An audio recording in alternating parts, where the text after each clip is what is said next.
Баалуу металлдар жана асыл таштар жөнүндө мыйзамга кол коюлду. Эдил Байсалов Койка 2022 программасынын стипендиаттары менен жолукту. Бишкек мэри тиешелүү кызматтарга көйгөйлүү тилкелердеги тыгындарды жоюуну тапшырды. Кыргызстандын элчиси Германия тараптан кыргызстандыктарга виза берүүнү жөнөкөйлөтүүнү суранды. Бишкек шаарына караган мектептер БИМге берилеби? Мазгачевонун жообу. Айсыл Тыныбекова менен Эрназар Акматалиев ислам оюндарынын алтынын жеңип алышты.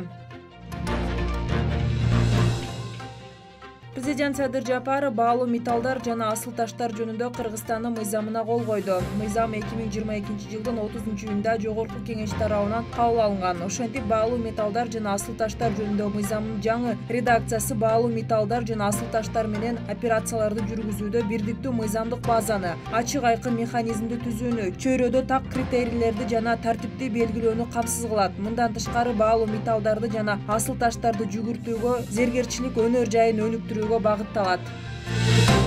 Министрлер кабинетинин төрагасынын орун басары Эдил Байсалов Койка 2022 стипендиялык программасынын стипендиаттары менен жолугушту. Жолугушууга ошондой эле президенти жана министрлер кабинетинин чечимдерин даярдоо боюнча башкармалыгынын башчысынын орун басары Мирбек Кожоев, мамлекеттик кызмат жана жергиликтүү өз алдынча башкаруу иштери боюнча мамлекеттик агенттигинин директору Элчибек Жантаев, Кореянын Кыргызстанда элчиси Ли Вонже, Койканын Кыргызстандагы өкүлчүлүгүнүн башчысы Ли Жонг Су, ошондой эле Койка стипендиялык программасынын стипендиаттары катышты.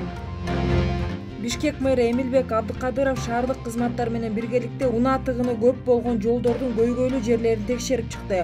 Көрсөтүлгөн көйгөйлөрдү чечүү максатында ал Бишкек шаарынын мэриясынын транспорт жана жол транспорт инфраструктурасын өнүктүрүү департаментине, Бишкек башкы архитектура мамлекеттик мекемесине, милициянын кайгылуу кызматынын башкармалыгына, Бишкек асфальт сервис муниципалдык ишканасына тийиштүү тапшырмаларды берди.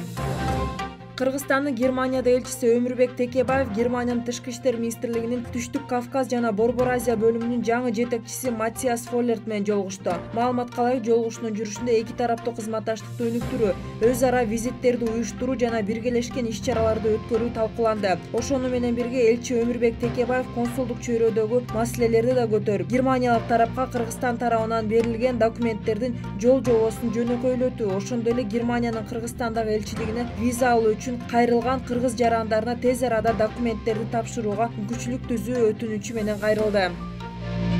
Бишкек шаарынын социалдык маселелери боюнча вице-мэри Виктория Мазгачева шаарга караштуу мектептерди билим берүү жана илим министрлигине өткөрүп берүү тууралуу идеяга өзүнүн пикирин билдирди. Вице-мэр маалымат жыйынында белгилегенде, азыркы учурда Бишкек шаарынын билим берүү тармагында бюджеттен 4,7 миллиард сомго жакын каражат каралса, анын 3,3 миллиард сому кызматкерлердин эмгек акысына жумшалат. Учурда Борбор калаадагы мектептер менен бала бакчаларды билим берүү министрлигинин карамагына өткөрүү маселеси каралып жатат.